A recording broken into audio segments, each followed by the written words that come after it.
opinion is likely to expose the station to liability for statements made on the air.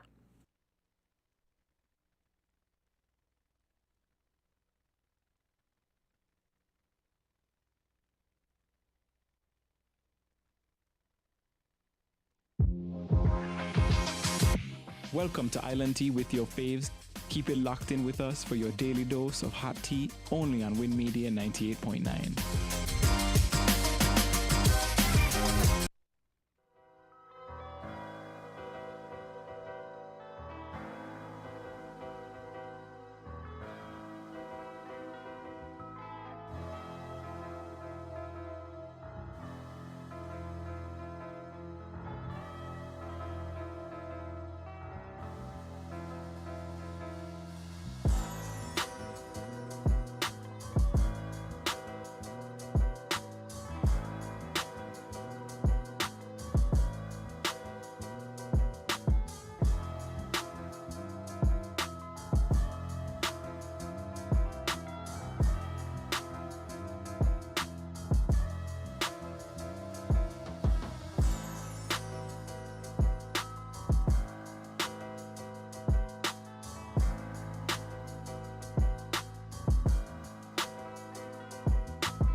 Morning, guys. Morning. Welcome to Island Tea right here on Win Media SKN. It's Terrific Tuesday, guys. And it's not really terrific, but okay. What? Okay, friend, we're going to talk about what going on with you. I went to sleep. Let me get you this. At 4 o'clock because I couldn't fall asleep as something's wrong. And I wake up cranky. Don't know what's happening, honestly. I feel for you, friend. Yeah. Insomnia is real. Well, it's October 18th. We can discuss that in a little bit. Insomnia? Yeah. Okay. October 18th, guys. And you're here with me, Azem, and you're here with very cranky Jade Gwenny Edita CPL Matters Stuart Johnson. Although I'm cranky, I look pretty fine. You look great. You look great. Hey, Didi. Pick up yourself. Morning. Didi's a fave now, right? Yes. Okay. Okay. But Yeah, I had Jade. election yesterday at the school. Which school this is? Keon. I waited for you to tell me who win. For the student government or something? No idea. Maybe student government. Okay. Even though student government elections they make me laugh because, like, one, people will just say anything they want.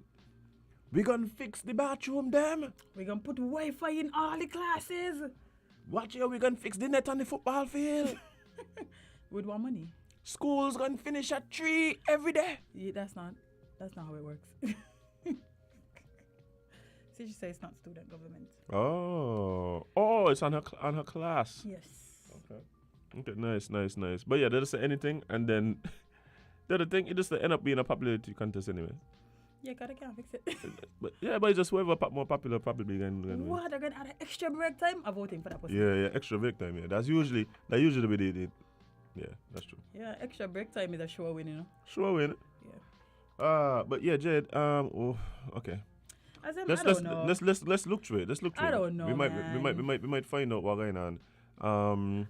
Do you work in your sleeping space? No.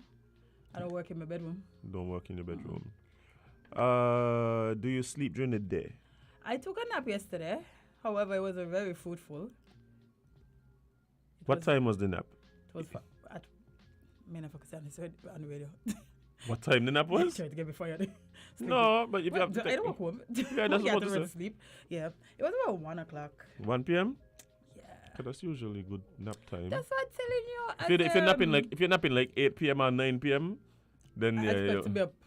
I expect to be up. Yeah. But I just couldn't shut off. I even ate a kiwi because apparently that's supposed to have some type of sleeping. Melatonin or something. Yeah. But that did not work. The kiwi was good, but couldn't. I just couldn't fall asleep, man. Somebody needs to give me some bush tea, and I don't mean the regular kind. Somebody bring me some bush. So what's that bush? That's all I need, Jane. You go straight to That sleep. don't work. That's a falsehood. Parents tell themselves to drink off the children. No, it's just that the children are more susceptible because of their size. Volume seems low, really. For true? Sorry. Missy. Turn it up on the stream, because you should be good on video. Just bucket, yeah. Yeah. But Me. Sorry. I can't believe like how you just behave when you're sleepy. oh yeah. It does get real goofy. Yeah, it's about to be one of them days. But I yeah, make coffee. you know, and yeah, then see that's what you're gonna have to do. You're gonna have to reset. Trying. No, but you can't reset drinking coffee. So you're gonna have to take a day where you're gonna just have to deal with the sleepiness. Stay up, do some exercise. You will sleep. Yeah. You have to reset your clock. So tomorrow, if by chance, because I'm hoping you get sleep tonight. Well, that's why I'm drinking this to carry me through the day. So I don't sleep at 1. So when Jaden's sleepy, I sleep and everybody getting sleep. Okay, well, hopefully that works. In my estimation, coffee does keep me on the same cycle that I am because. Not me. Okay. Just give me that little. Not only through the that. day. And coffee only works for me if I have it in conjunction with something sweet. So like I have to eat like sugar and then it does jumpstart the whole thing. If I just drink coffee by itself, like I could go straight to sleep right after. But if I drink coffee and have like a donut, one name sleep. Then the coffee keeping you up. One name sleep. No, it's true. Like the effects of caffeine. So like, you might as well with just sugar. skip the coffee and just eat the donut. All the sugar and keep you up either No, way. the sugar ain't gonna keep you up. What happens is you're gonna go sleep, your body gonna burn up the donut, and then you get fat. That's what gonna happen. May I had a good donut in a while, why? Yeah. Yes, chamomile tea. I don't have none of these tea that work on me. Oh, actually, I lie. There's only one tea that works for me, and that's the Restaman tea. Well, big I need up a each root. Restaman. Yeah, I need a Restaman to bring me some bush. Each root, watch it. Each root listening. By the time 10 o'clock come, make me downstairs. He done beat you. He done meet you with Some what was Burger King. Burger King. Burger King. Some a little bush tea. I know he wanted to make sure they had your bush Yeah. tea. You know, he didn't call this morning and actually had your tea. No. I had coffee this morning. Yes. So I had my tea. bring some bush downstairs for me. Any of the Restaman them listening? Any of them? Just bring me some bush. I'll meet you downstairs. This is what I'm gonna do. Need Jade. it. This is what I'm gonna do. What? I sent you advertisement one time for a friend of mine who does like tinctures. You did. The THC tincture, it what is the best sleep aid ever. Okay, I'm gonna. You wake up in the morning, all the pains I had overnight, just go. Like it's Okay. I'll get some. Speaking of pains, me neck at least about me. Yeah. At least. Thank God for small mercies, man. Small wins, boy. Thank God for small Yeah, man. mercies. Yeah, man. Yeah, But my soul is still in the thing, but I'm planning to go see someone about it. chiropractor? Your King's A physiotherapist. I think what's happening is the muscle that is on the collarbone, I think out of place. It only sound bad. Like I think it's just some movements and then I have to exercise and that'll be good. All of us getting so old. Everybody gonna have a pain somewhere. Everybody got pains all over, man. Yeah, it's like. My biggest pain is in my heart. Oh, Yeah, friend. I know. I put on a good front.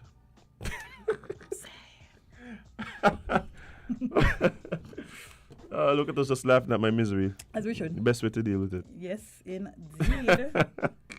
Yes, indeed. Yeah, but guys, looking forward to the show today. Very interesting articles. And of course, at 8:30, we should have a friend coming and joining in. Watch here, me and Didi might be kindred spirits here. Yeah. I realize we share a lot of the same interest, a lot of the same desires. Yeah. I'm really starting to realize that. Definitely kindred spirits.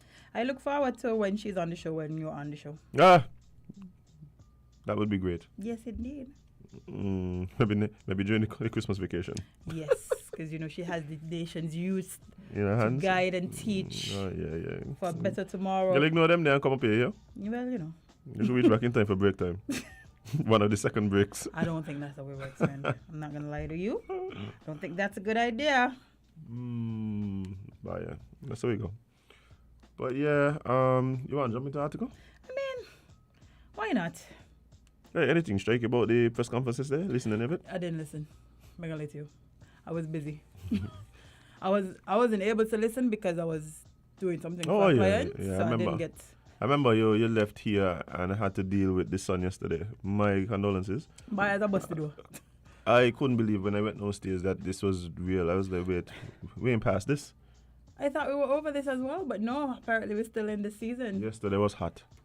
Yes. Yesterday was really hot. Quite so. However, speaking of weather, I've had reason over the past week or so to have to drive around the island. Saying it's looking good. Nice Saying and it's looking green, lush. Man, I feel so good. Even the peninsula is green right now. Thanks, friend. Even the peninsula is green right now, and Love it. that's when rain has been falling. When the peninsula looking lush and ain't looking like dust. Yeah, because even though it was extremely hot yesterday, We had some showers. Randomly there was like a whole flash flood. Yeah, a couple. Just in the middle of the day. You know what I miss? I miss when I was younger. I remember you could depend on at least 4 or 5 rain days. You could like when they would have to end school at like 12, or you wouldn't have to go to school at all because it's been raining all night. Them they don't know the rain just want to fall for like 5 minutes if you're lucky. Sometimes it rain for 30 seconds. Yeah, but yesterday it rained for a good 20 to 15, 10 something. It rained for a good bit. Yeah, you had a nice little shower out come through at one point. Definitely. But yeah, this little 10-second rain thing is like, why? This passing cloud thing come like in style right now. Yeah, man. But you know what? Thank God for small mercies. We got some rain. Yeah. The place got a nice little shower down. Yeah. The heat rose right back up because... To me the heat there's be the heat that be worse after the rain. I don't know if it's the humidity or what, but it just feels so sticky icky. Yeah. But did they say heartbreak? No kind of rain days since 2017. Yeah, it's true. She said she go there. Jade, I remember. I mean, part of it now is that they cover over all the guts, so they don't have to make that big consideration. But the rain, I remember being in school and like just rain. You can't go from one campus to the next. It just rain. Like, and it would rain all afternoon. Like, not heavy rain, but it'll just be raining the whole time. Yeah. But them things don't happen no more, at least not in town. I mean, of course, from halfway we go back down to like Vietnam. It rain every day. But I don't know. I don't even know if they're getting the torrential pours that we used to get Interesting. when I was younger. I remember Time change, global warming, things evaporating. long time me see a child going home with their shoes in their hand. I know. What going on to them thing? Them kind of experience is missing right now, Long The time kids in the mother. somebody try jump the gut and fall in. But that was telling you, Jade. The old days, oh. Oh, Good old boy. days. What are we doing to the youth? I don't know. But global warming is actually, I don't know how y'all could keep denying it, but yesterday I saw another one of the rivers or lakes that we used to have drying up, evaporating. Jade. There are deserts that are turning purple. Yeah. You see that? No, I didn't. I mean, let me show you this one going on here. They are this Which, deserts turning purple. All right, so Iceland's deserts are turning purple. Watch it before and after. I don't. Me and if that's supposed to I happen. don't. Yeah, I think so. I don't know if the desert's supposed to be like oases. I don't think that's what they were built or made for. But yeah, things changing. We just need one zap from a good old alien. The thing for me is like, okay, Fix so if everything. like places like Iceland, right, getting warmer, is it that we here can get warmer too? Cause we can afford that, Or it's just that the place is shifting, so we can end up getting colder. I think it's gonna get colder. Don't be surprised if by December it's snowing. So like we might be on the East Pole, like in a few 100,000 years. Yeah, man. This might be the East Pole and St. might be on the ice. Yeah. Yikes. Well, me, I'm die my problem, so they're gonna work it out. But they're gonna cross that bridge when they get there. That's what the old people are saying. Migrate to Mars. Listen. But Elon And then mess up Mars too. But you know, everywhere we go, we destroy it. We wouldn't be humans if we didn't. Bye. So, yeah, we was about to jump into some articles. It's the time. I feel like we should start with some good news. Yeah, man, why not? It's about time, because everything after that. Downhill. Downhill. Crash and burn. Yeah, man. So, our good old friends from the SKN Robotics celebrate successful outing at first global challenge. As they told us they would. I actually watched some of it, but go ahead. Look how cool these kids look. Bye. The St. Kitts and Nevis Robotics Association has turned its focus to future editions of the first Global Challenge Robotics competition after the team gave some credible performances. Team St. Kitts and Nevis held their own at the 2022 competition in Geneva, Switzerland, and picked up a vital win against teams such as tech powerhouses South Korea and Estonia. Ah, what position they came in, sir? Well, they didn't say position. Okay, They said a okay. win. They picked up some vital wins. Some vital against wins. some big Okay. dogs. Nice. The team, which is made up of Malika Howell, Patrina Pereira, Lakshaya Sharma, Yakira Elliott, Brandon Powell, Michael Shaw, Tao Omawale, and Anthony Lee finished outside the competition's top 15% and did not advance to the playoffs. Oh dear.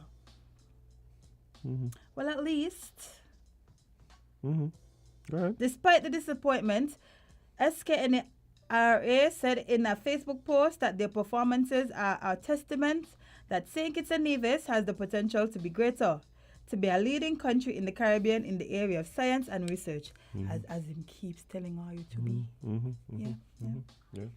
We have students researching drones, humanoid, AI, networking, gaming, taking research topics from the United Nations Sustainable Goals. The youths and this organization have proven that they are ready to be placed on the road of opportunity. Since 2017, we have been proving the impossible. So proud of them. They did really well. Yeah. They had some key matchups that they won. Listen. Yeah, they weren't able to make it to the playoffs, but I mean, considering their performance, I think we have a lot to be proud of. Of course. Mm-hmm. Just the fact that we have a team that was able to join this competition No, but I mean, they have been performing exceptionally well time and time and time again. So there's definitely, I can't say it's a fluke. No, man. I can't say it's a fluke. They've been performing well time and time again. And this time was no different. So, hey, kudos to them. Kudos to Dr. Neil. Dr. Neil. Hey, Dr. Neil, big up yourself, but man. he's supposed to let me know you getting butter. He don't take me on it. Why you look as good as him? You want to crap the man style? You want to crap the man style as him? Yeah, anyway. Rasta man know where butter is.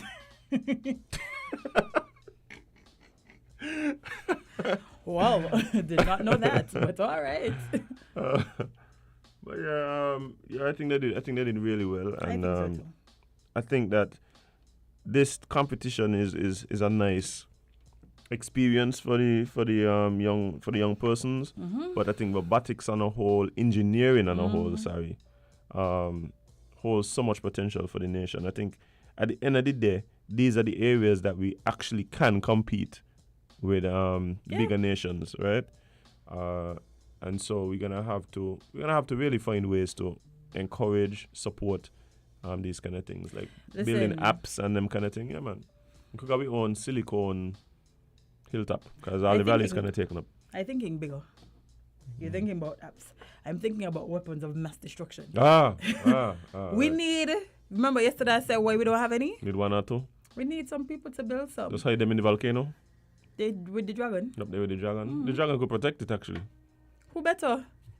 Yeah, I think we might have just saved the nation. I'm telling you. They already listen to us anyway. Medals of honors. Yeah. Like I was reading, a story out of the Ukraine, of course. And they were using drones to bomb buildings. Oh, yeah. There's a thing now. So we can build a little, one to bomb. That has been a thing. I tell them use the drones for shipping. Like think it should just have a fleet, but they don't take us on. They're gonna wait till it's too late. No, they wait until Amazon come in and drop in this stuff them directly at your house. And it's probably gonna be based in where? Probably gonna be based in. If I had to take a guess, our departure point might be St. Thomas. How come? U.S. territory says less. Because the U.S. territory. Yeah, but unless and it's close enough to us. I was thinking like St. Martin might have been another option, but who knows? That might be a little bit of a headache. At the end of the day, it really should just be St. Kitts. Yeah. We've been talking to Amazon already, you know. Well, who knows? Maybe the Honorable Congress Maynard might be listening and hear us say this and decide, you know what? Maybe he doesn't know what he's talking about. I mean, they know your ways. They just don't give us enough credit. Not at all. Why y'all don't sign up LNT as special advisors? Because they could get the information here for free. You're right. Well, they're going to need to pay us. And we don't coming on here every morning giving them all these ideas. You know, that's been a thing. You know, somebody who is, let's just say, close to the government asked me one time, why you don't run into music? Like all these things where they be talking to us about, why you don't be saying them on the radio? You're looking free advice. I say, excuse me? You say, they'll be the trying to trick you, you know? Nice try. I just have to laugh, but Nice try. Say, no, bro. Nah. You can't get everything for free. Come on. How we gonna eat? Y'all don't want us to eat. Wow. Oh boy, I'm working on something right now. They better come on board. They need to. May know what you're talking about, but they need to. Yeah. Proposal I'd put to past governments, but they didn't take me on. And then I went to another country, and the other country took me on. That's usually what has happened anyway. The country front up the millions and then make it work, and then but you can't get work here by. I need an accent. You are one person. I need an accent, Jade. No. You are one person that I've noticed. They don't recognize the value of you. You think so? No, I know so. I've known you long enough to realize. Perhaps. But you are so valuable to other countries. The amount of phone calls I just hear again on a daily basis from other countries. Oh dear, y'all just love wasting talent here, boy. No, but I was telling somebody yesterday, and I don't think I am Guadeloupe. See? lie. You see me lying, y'all think I just be So I'm from joking. Guadeloupe. Y'all don't understand the value as him holds. The universe funny. If The I universe never got sense of leave me, humor. I'm balling. I go come here and ball, you know. Not. What I you- mean talking about like shit at here. I mean like somebody for me died balling. So I was talking to somebody about this yesterday. I was like, we like to do this. We like to make this complaint about brain drain, right? Mm-hmm. And how people leave the island and they go off to study and they don't come back Wonder why? and thing. And we like to place the blame on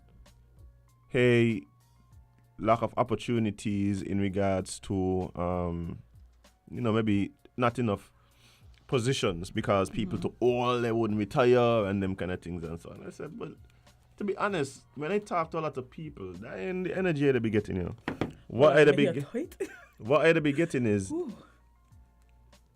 a lot of people recognize that there's a game to be played. And if you ain't on any of the teams, by your salt. So they just don't come back because they don't want to play the game. So whether it is by when you go to study and you're looking back and you're thinking by the party that my family support that I support in I don't really mix up in politics to begin with. I don't have no godfathers that I call it. Nothing in a high position. Nobody who I could say, well, hey, link me with this. Yeah, they whatever. have no links. The links ain't really linking. Damn. Right? A lot of these people, they're just thinking, hey, I should be able to come back and compete based on merit. I should be able to prove myself. I should be able to use my education, experience that I've gained while I was overseas to be able to become competitive. I give myself a competitive edge. And people don't feel that's the case, so they just stay out there. But that's a problem throughout the Caribbean, though, right? That's not just like something for fake kids. Yeah. I've seen so many people from different countries talk about the fact Yep. that if they don't have no links, they're salt. Yeah. I mean, of course, networking is part of it, but we're not talking about networking. We're talking about links. Like you got a man inside or a woman inside. Yeah. That you could literally call and be like, I need this. Or I need to speak to this person. I need this contract. I need them kind of links. Yeah, I was talking to someone, I think I said yesterday, I was talking to someone about the same thing, and we were looking at the climate, how things happen, and the thing is about it's expected, like it's expected by a vast majority of the nation that this is the game that is played. So what happens is every now and again you get some substitutes. There's a sub in and sub out, sub in and sub out, sub in and sub out, and it's depressing because when you study here and you, let's say you build your business, you go, you learn, you get funding, you say you're spending money, you're in debt, you train people, you do all these things, turn around and you're telling you, well, you can't get, well, sorry, but the work ain't for you, the work is for this person. And you ask, okay, so what do I have to do to make myself more competitive? And the truth is just like, they're just one of us, they're just one. I know we really should be giving it to you based on the fact that you have the knowledge and experience. Some people just leave. Yeah. People just leave. I just don't come back. And I'm telling you. Listen, completely understandable. Go where you are wanted and needed. Or at least can be competitive based on your merit. Yeah, don't just stay here and hope. Hope for the best. Yeah. You don't dare do that. Especially when you have student loans and stuff. Like right now, I was watching the fact that. Bye. I touch a sauce now. Bye. I can't relate. I remember there was a point that I wanted to actually go to school and get a loan and all of that. Yeah, I'm a lot nicer and all of these things, but then it didn't work out, and for a good while I was sad and down about it, like, oh, my future ain't gonna be solid because I don't have these degrees. But they teach you that too, eh? Yes. But then when I grew up and I looked around and I started realizing that all my friends have these student loans and they're pissed and they're not able to afford. 10 years behind the line. I said, oh! You saving for the last 10 years because you went nowhere, and them they can't save nothing because they're paying the student loan. It's rough. Listen. It's rough, Jade. I would not wish that on nobody, okay? I would not wish that. I remember asking a friend one time, you know, they literally went to school for the things that I do now, right? I remember asking them because I was interested, but I didn't start yet. I was just doing events and stuff. I wasn't doing no graphic designing, no videos and all of these nice things. And I asked them, like, how do I get into it? Like, how do I get into graphic designing? How do I get into videography and all of these things? And I was like, you have to go to school. No. I said, School does not. School don't have a monopoly on information for most of the world's practices and jobs and stuff like that. They don't have a monopoly on education. Nope. Some of them, of course, there's some jobs. What you call it there? Like, you know, medicine and stuff like that. Yeah, like doctors and lawyers. I mean, even about lawyers. I know people who went in jail and representing themselves. I mean actual lawyers. maybe in a brain. No, but what I'm saying is, even in that case, they don't hold a monopoly on the information. So so what happens is the profession might build in some certain safeguards. So the profession itself builds in these safeguards where you have to have a law degree, you have to do this, like with medicine, you have to have a residency, you know, what do they call it when you finish basically, and you have to go intern at a hospital and them kind of things, and so they have these things that are built into the profession, right, to safeguard and make it as because sometimes the risk of you not knowing or having somebody who does not know is so great that you can't afford to just have anybody, even if they have the information. Yeah, that's true. To practice, right? So I understand that. Somebody is saying, don't you think that take place everywhere? Contacts are important everywhere. That is so true. And the problem is, like, I understand the conversation surrounding networking and being able to create contacts and stuff like that. Yep.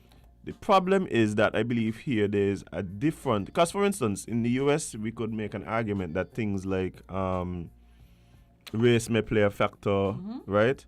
Where you're from in terms of what part of the US and stuff like that may come into play. Background and all of these things. Right. So those things play a part in it. But I think in the Caribbean specifically, right? We have a unique political environment with a set of unique expectations. So what happens is that, I mean, Jade, you hate Jade. Jade, there's a song going around all the Caribbean islands talking about get rid of them. Get rid of them. And we ain't talking just about since the match. But long time, I'm not telling that, but you don't only be hearing it speaking directly to representatives. You understand? So wait, it filter all the way down to all throughout society. Yeah, well, somebody made we have to wrap because we have talking trash in the building, and Nama has some friends. But somebody says the true value of ASIM is to the country as a whole in the development of free and responsible speech and a growing media, not as a special advisor when his advice would be hidden and his hands would be tied by the culture of fair and independent thinkers. Well, friend, I tell you. I'm about to assassinate me. That's a bit. But thank you so much, sir. I appreciate it. I appreciate you. Assassinate. I appreciate you. Yes, but guys, we'll take a very quick break. Hopefully, Azim will be back.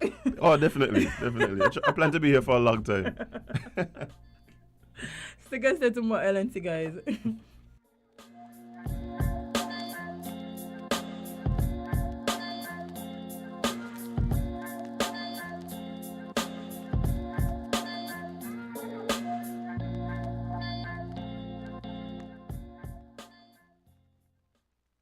If you say you love your little dear country, try to do something positively.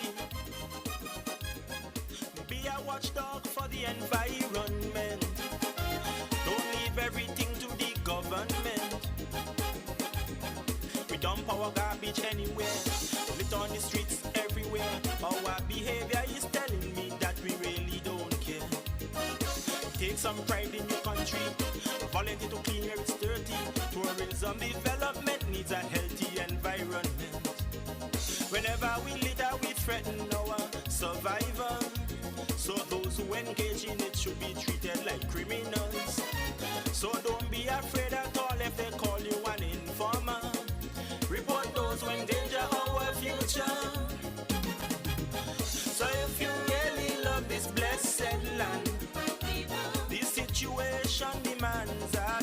nation. Think about the future generation. Do what we can to preserve this island. The laws for littering we must enforce. We have to let justice take its course. If you are a proud citizen, you have the right, you have a reason to save this land from destruction. You have an obligation to become involved in anything which affects this nation.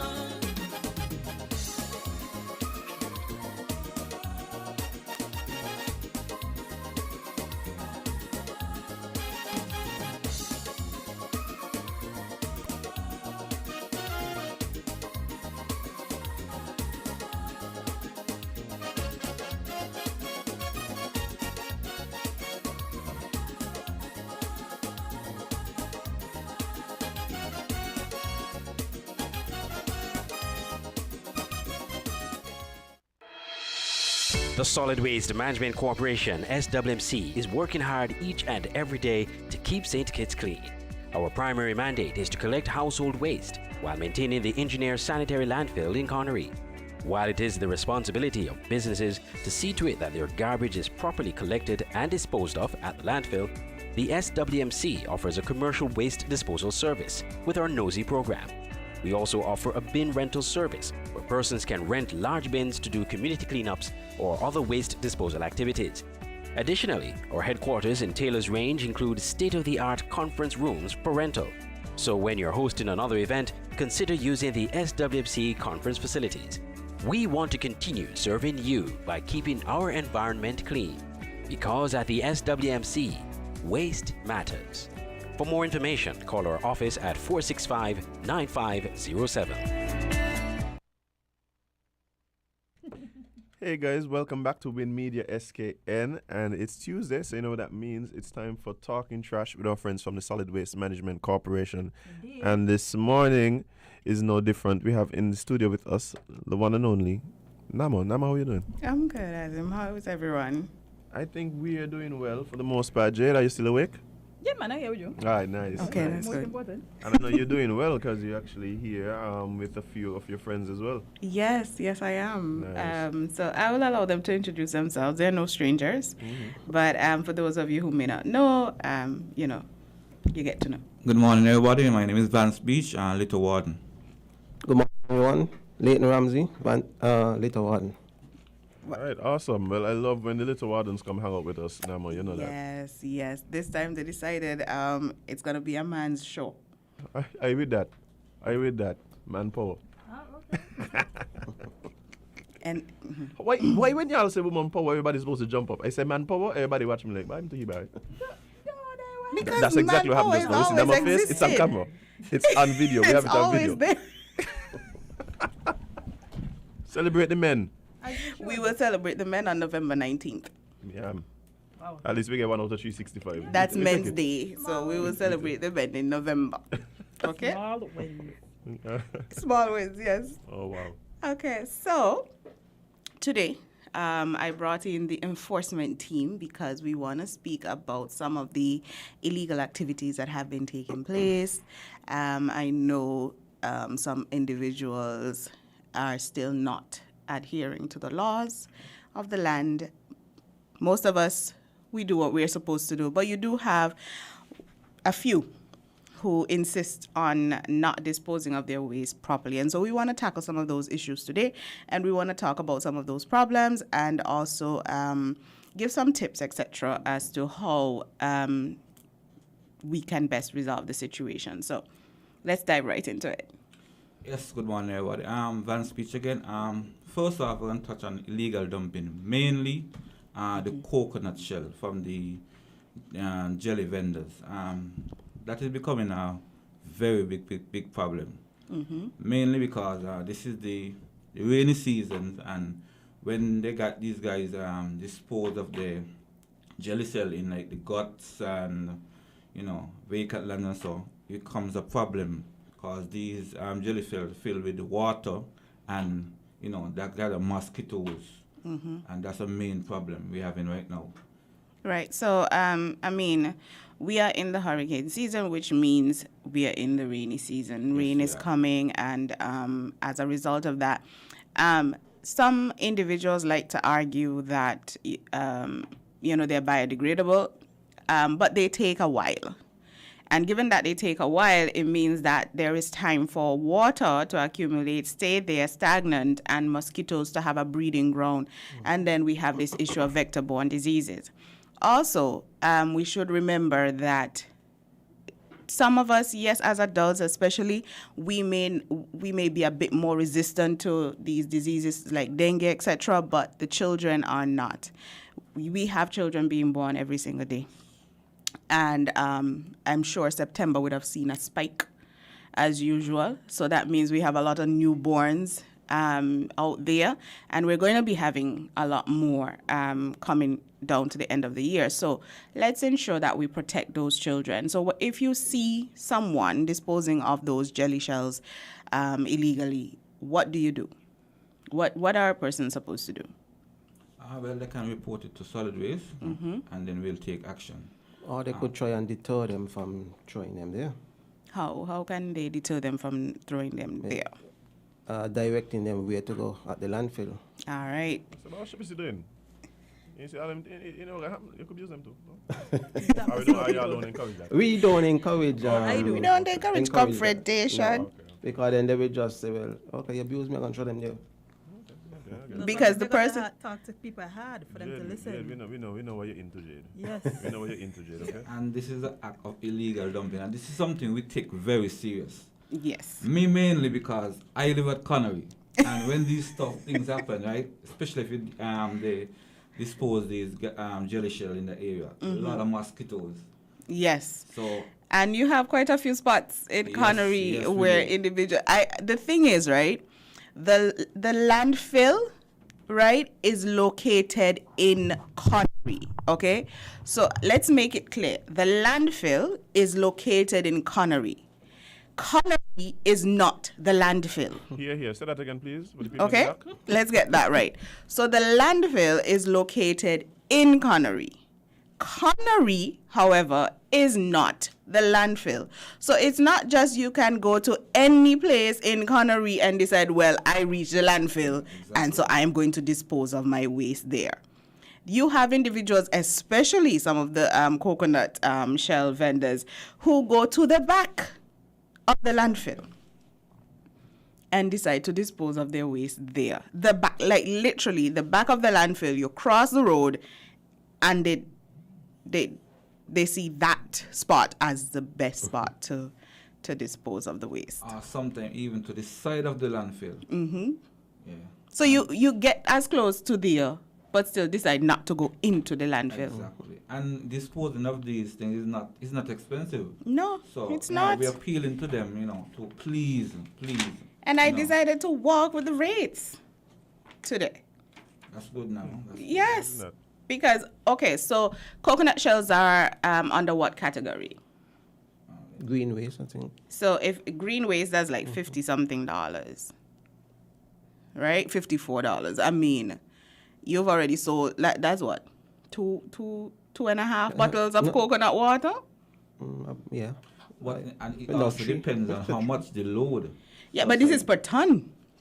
And the coconut shells are very light, so. Yeah, this is per ton. Because you done get rid of the water.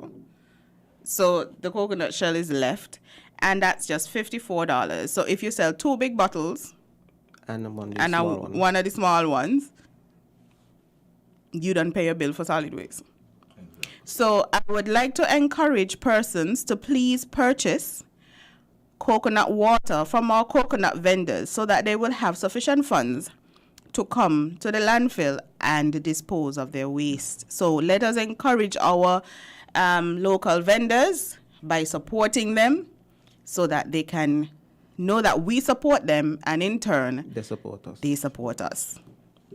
Okay? So, but even when you go to purchase, it's okay. You can let them know. You can ask them, do you dispose of your waste properly? Do you go to the landfill and dispose of your waste? And encourage them to do so, because perhaps not everyone listens to the show. You should be, but not everyone may be listening. So if you are listening, great. If you're not listening, somebody out there, please do let your coconut vendor know that they're supposed to go to the landfill and dispose of their waste there. Do we have any other issues apart from the coconut vendors? Well, we have some areas where people are doing illegal dumping. We, we call them the hotspots. So we appealing to the general public. Dispose of your waste, please, at the landfill. You don't. If you give someone a job to dispose, you will make sure the person bring back your receipt. Right. Yes. Before you pay them. Before you pay. Before you pay. That's like proof that they took them to the landfill and right. dispose them somewhere else. True. At this time, I would like to, because we are guided by the Solid Waste Management Act, and so I would like to read a bit of a section, the unauthorized disposal of solid waste.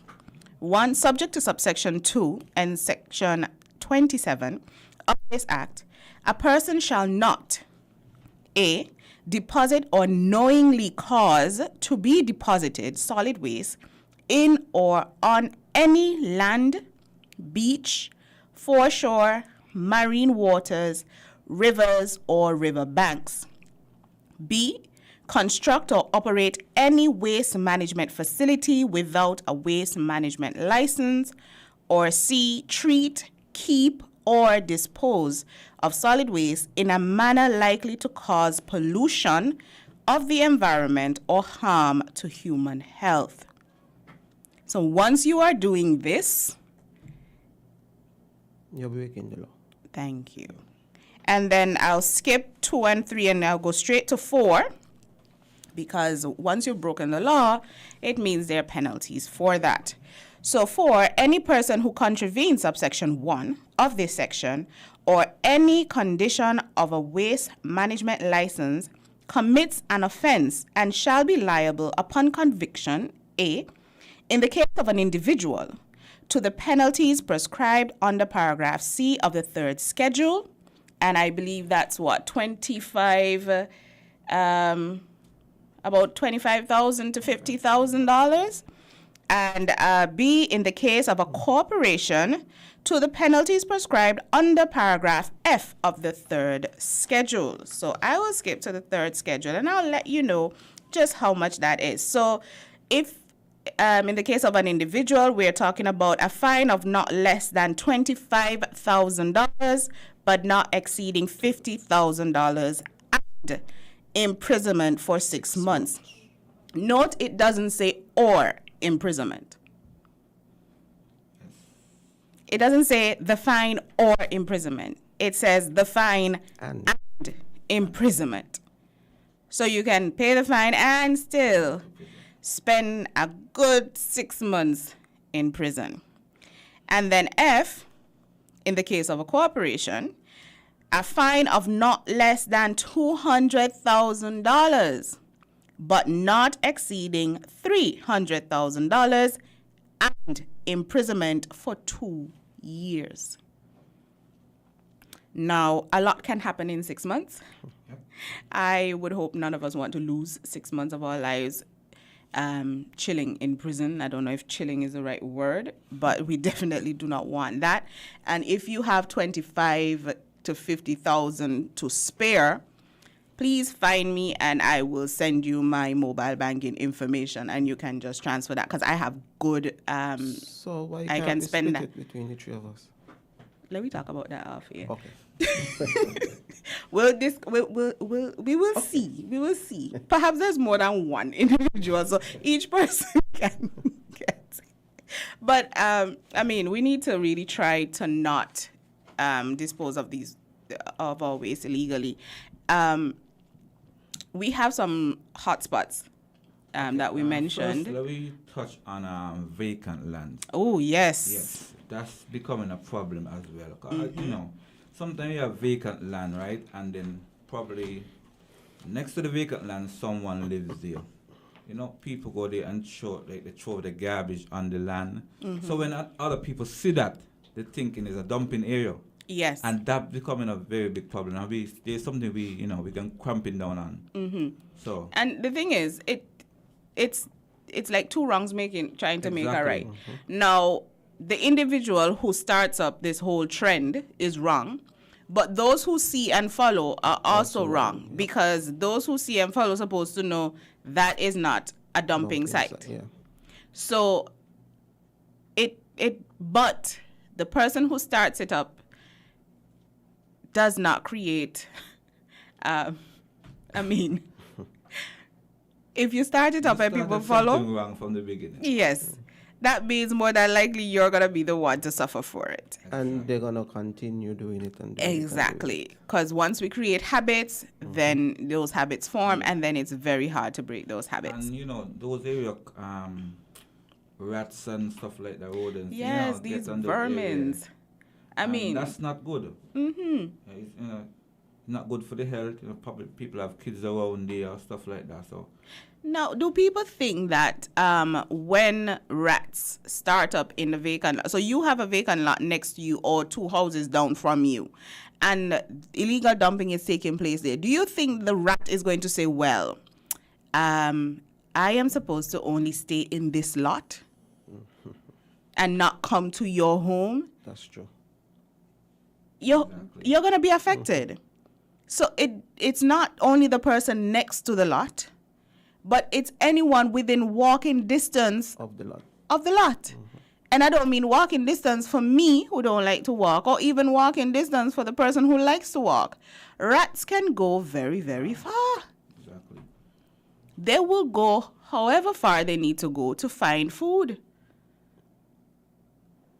And rats carry diseases. Again, these vector-borne diseases is going to be a problem. So we don't want a situation where, persons are saying the lot is not near me. So it's, you see these individuals and you know who these individuals are who are dumping in these lots. So let us know. Exactly. And that's a problem we've been having. People know, but they don't want to say who it is, because they don't want to be a snitch, as they call them, or a rat.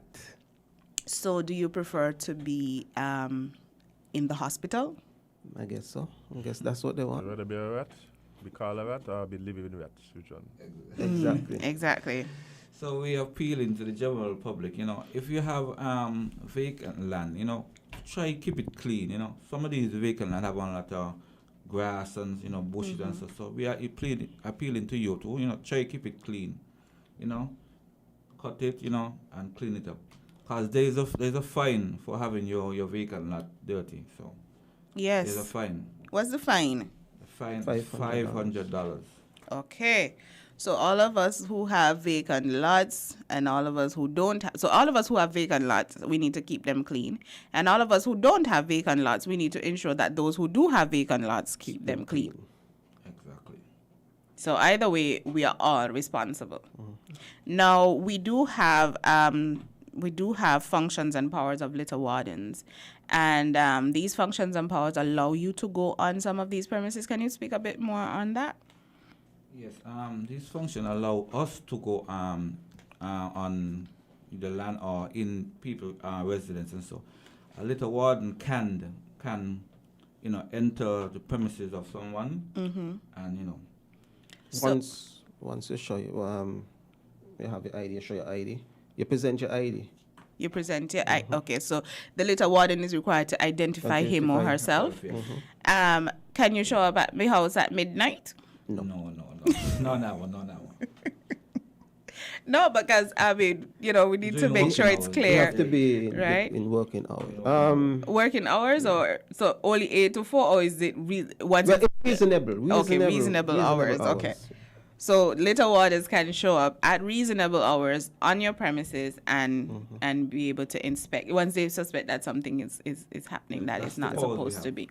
Okay. So if someone is found to be in doing something illegally, what happens then? We can give them a removal order, or we can also issue them with a ticket.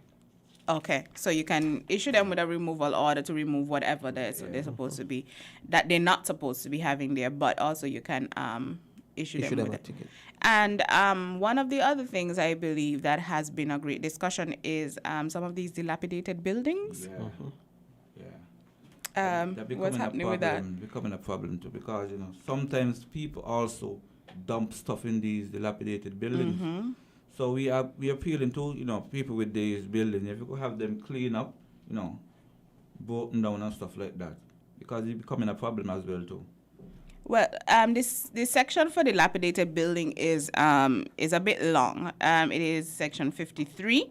So I would encourage persons to go onto our website and be able to read that for yourself. But I do want to mention. Oh, go ahead. They can also go on Google and download the whole app and familiarize themselves with it. See? Mm-hmm. Download the whole app and familiarize yourself with it.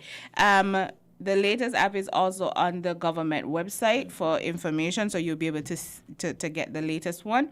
But I do want to mention subsection 8. In that, it says, in this section, the term building includes part of a building or a structure. So in terms of a dilapidated building, just because you are occupying part of the building and that part is not dilapidated, it does not mean that another part is not. So you need to ensure that the whole entire building or structure is not considered dilapidated.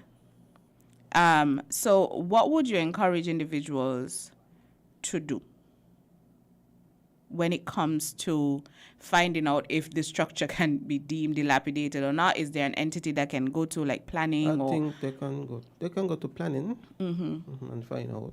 But then you should be able to know if the structure is dilapidated or not, because you're not living there. You don't plan to go there, so which means that it's dilapidated. There's some people living in dilapidated buildings, right? There's some people who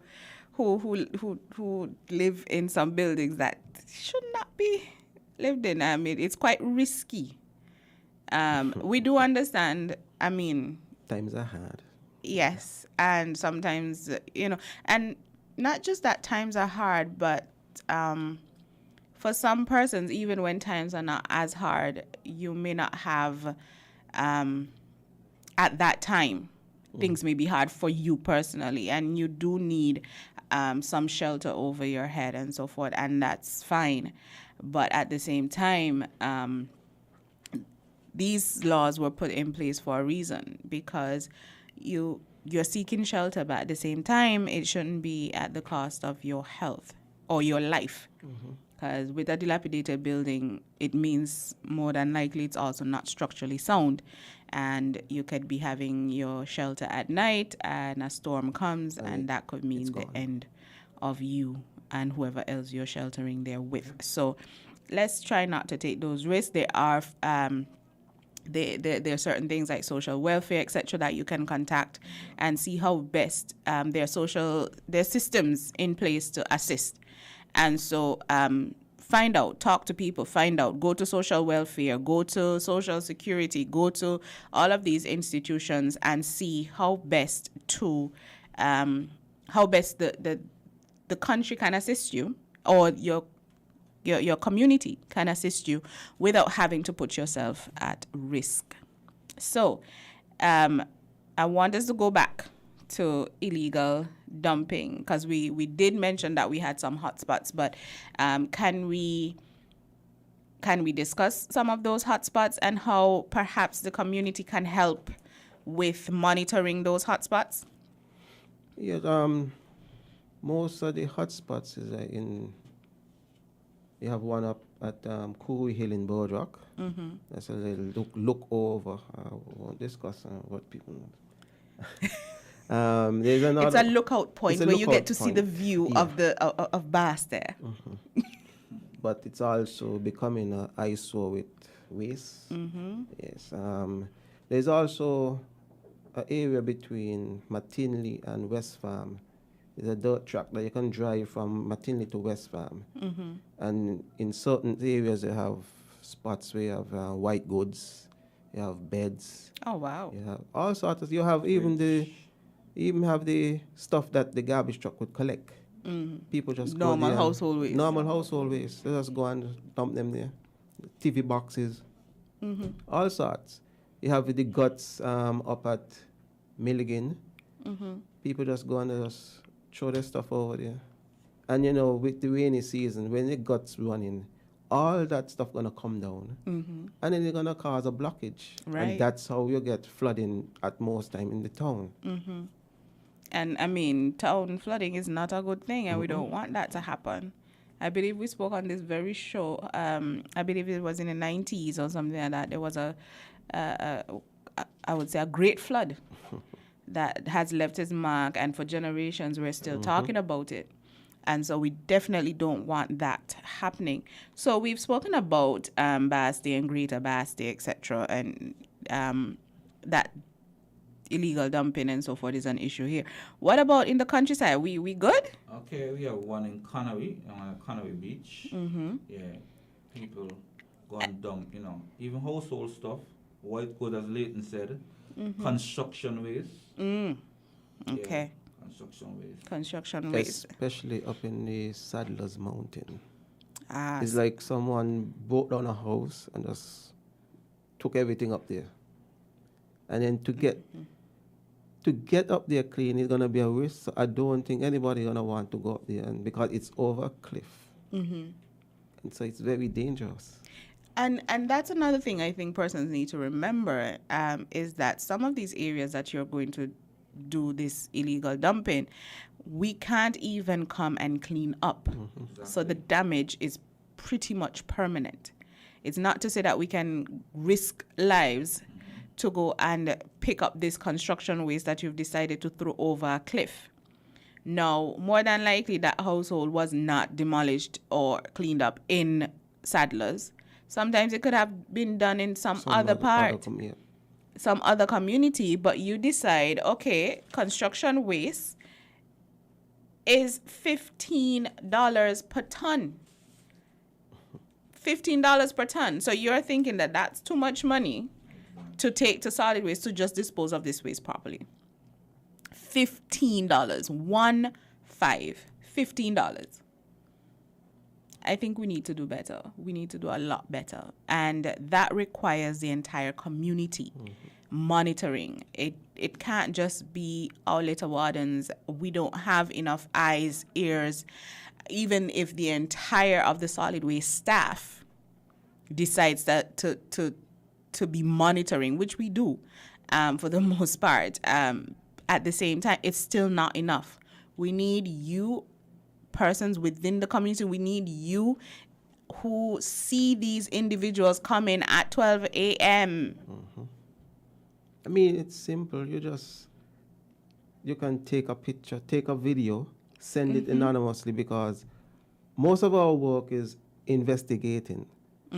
So we mostly need evidence.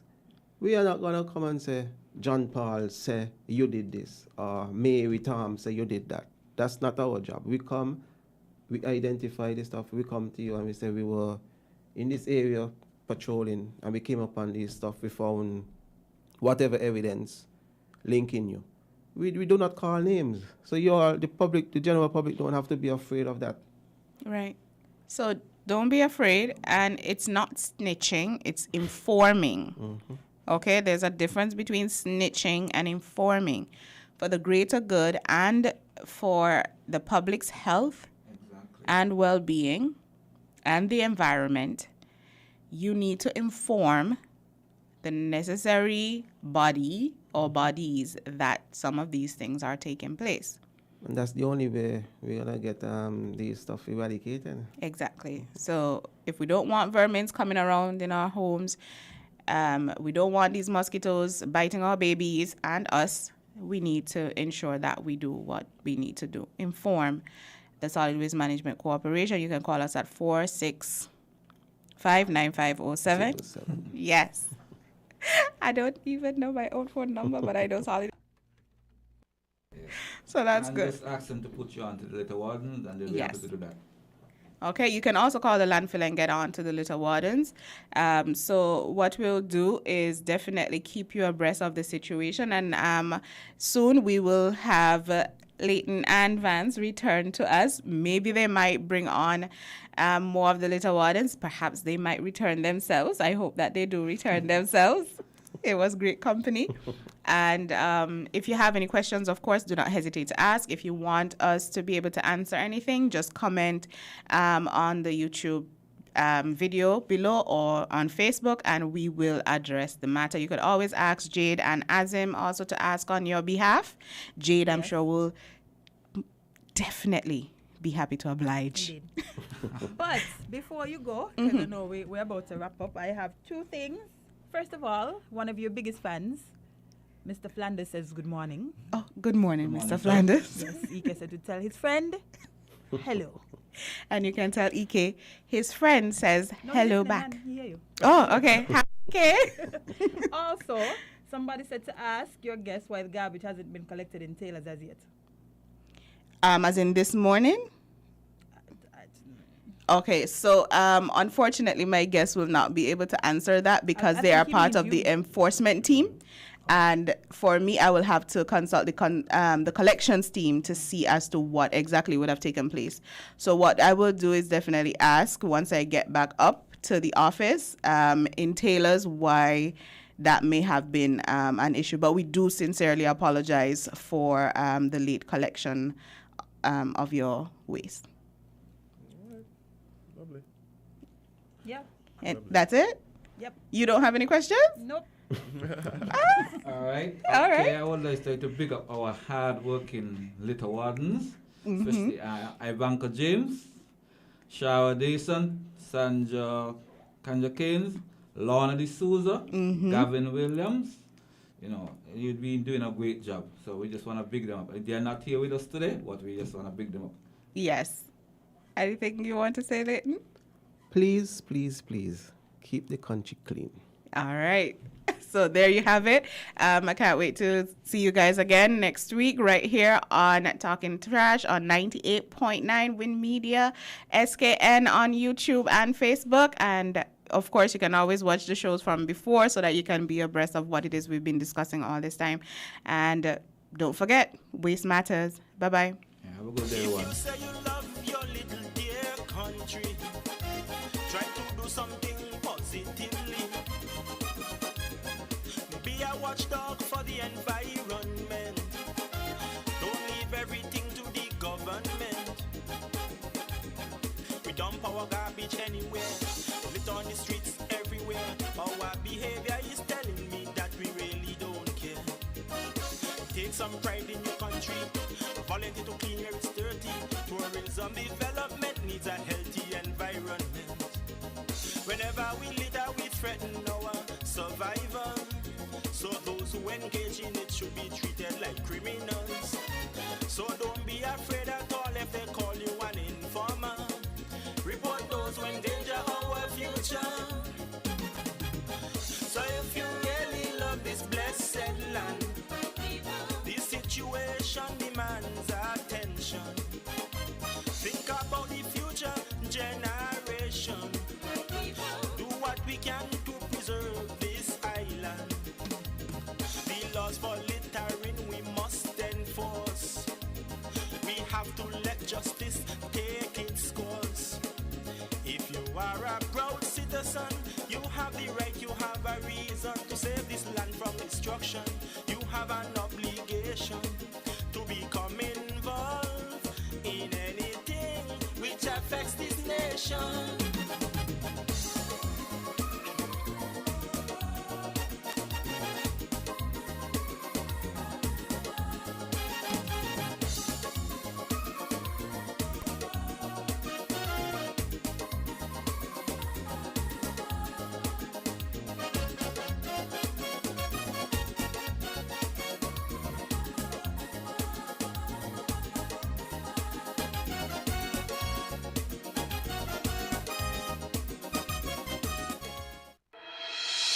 The Solid Waste Management Corporation, SWMC, is working hard each and every day to keep St. Kitts clean. Our primary mandate is to collect household waste while maintaining the engineer sanitary landfill in Connery. While it is the responsibility of businesses to see to it that their garbage is properly collected and disposed of at the landfill, the SWMC offers a commercial waste disposal service with our Nosy program. We also offer a bin rental service where persons can rent large bins to do community cleanups or other waste disposal activities. Additionally, our headquarters in Taylor's Range include state-of-the-art conference rooms for rental. So when you're hosting another event, consider using the SWMC conference facilities. We want to continue serving you by keeping our environment clean. Because at the SWMC, waste matters.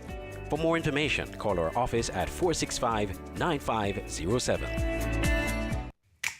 Maybe it's the way the brilliant gold liquid reflects our sunshine, or how the bright blue of its label mirrors the clear Caribbean skies overhead. Maybe it's the fresh, crisp taste of this beastly cold beer on a scorching hot day. Maybe it's even the way it brings us all together. But one thing is for sure, Carib is very much a part of who we are wherever we're from in the Caribbean. Carib, it's the way we play. Drink responsibly.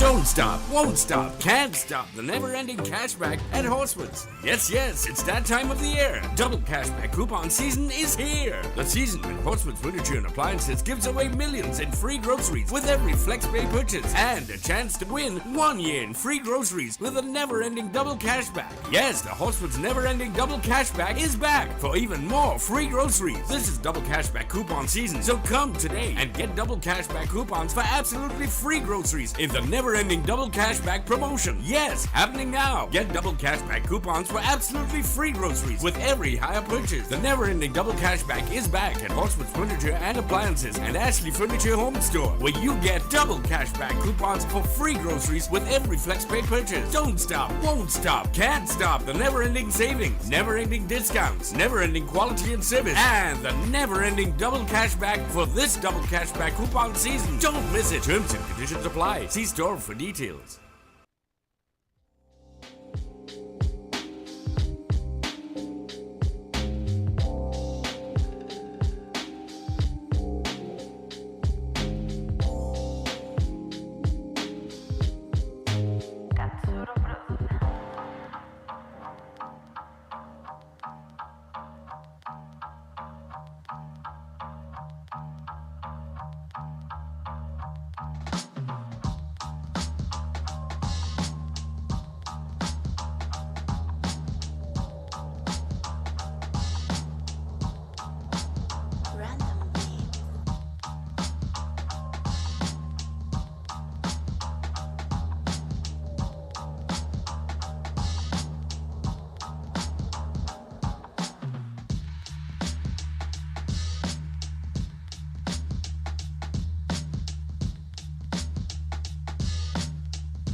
Good morning, guys. Welcome back to Island Tea, right here on Win Media SKN. And we are getting ready for more tea. Indeed.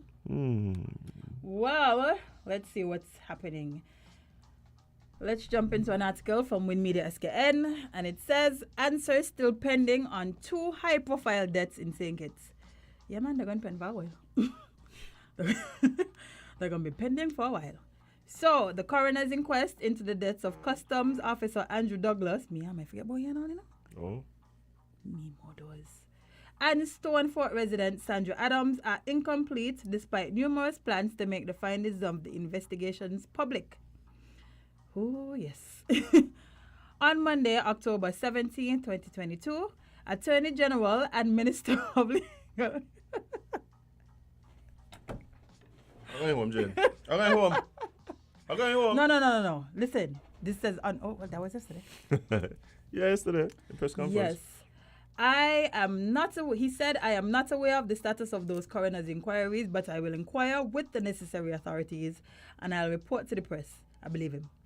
More than 2 years ago, on September 22nd, 2020, The police released a statement that resident pathologist Dr. Adrian Nunes performed an autopsy on the body of Andrew Douglas of Molyneux on Monday, September 21st, 2020.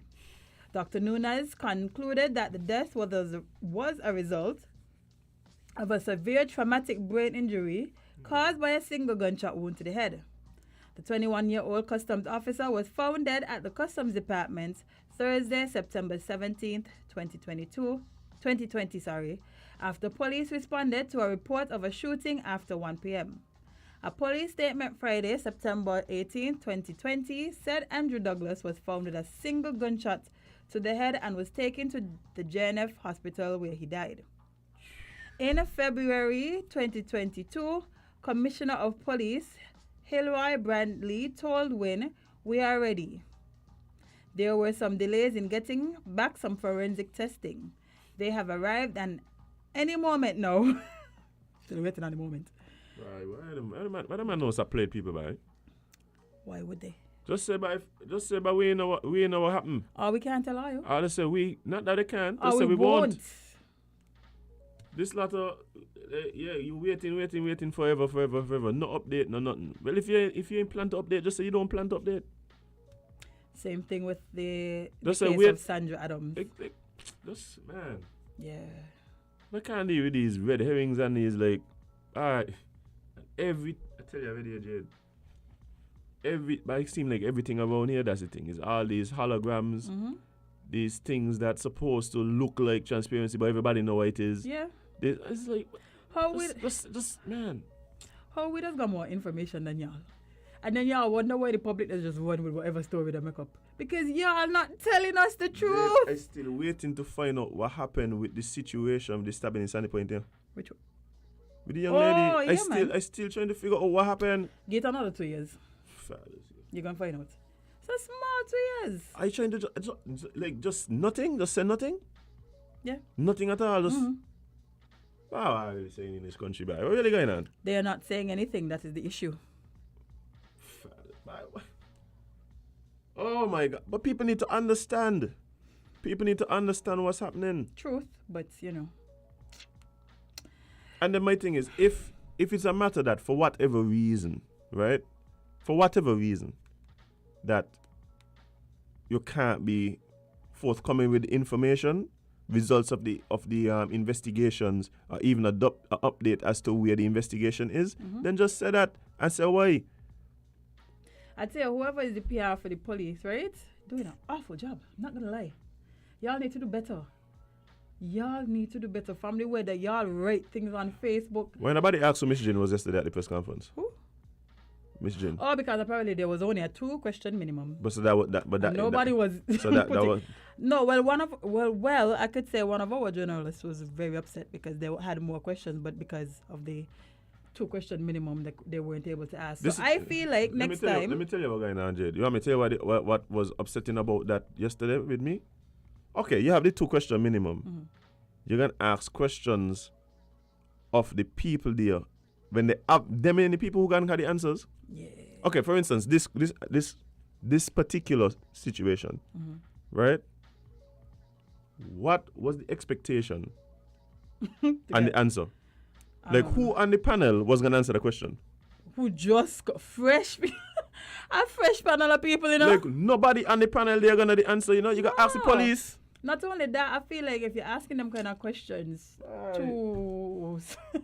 But you want me to tell you what it is, Jade? You want me to tell you what it is? I think there's 2 things. I think one, it's very difficult, and I understand the difficulty for a lot of journalists to do actual, real, hard-hitting journalism, right?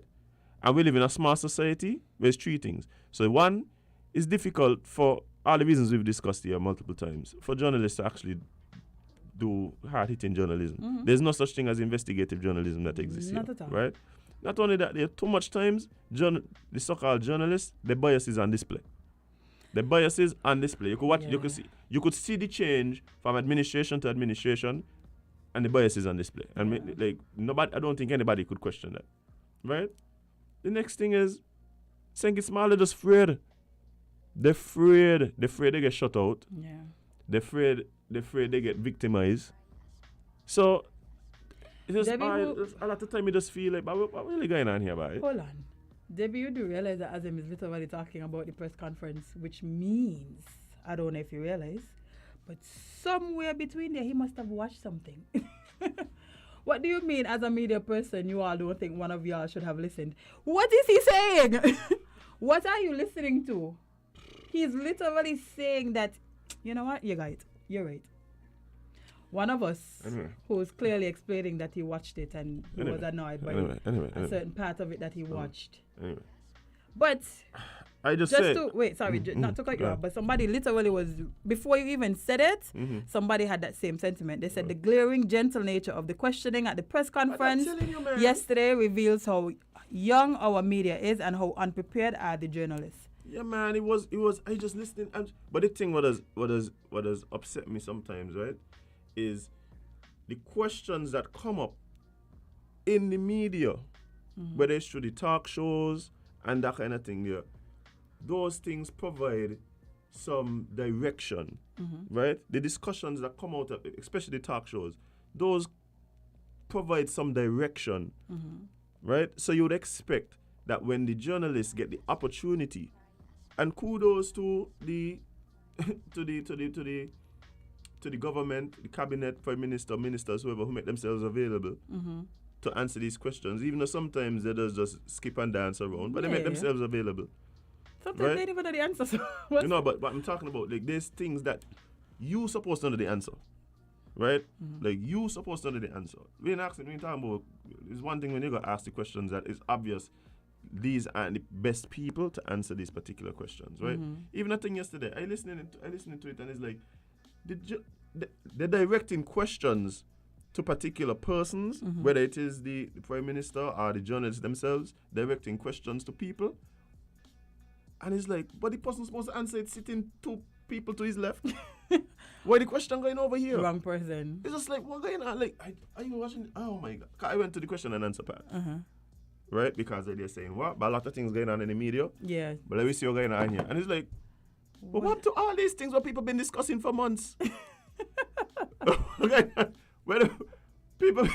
So I was saying is the talk shows in particular, they provide some direction as to issues that need clarification. You would expect that when they have these opportunities, that they would pull from that. And yes, it's difficult when you're gonna say you limit to two questions and stuff like that. But okay. But I just wonder, there's obviously a disconnect between what it is I think the general public is concerned about and the questions that come up in these forums sometimes. And I understand, like I said, I gave you reasons as to why sometimes that is.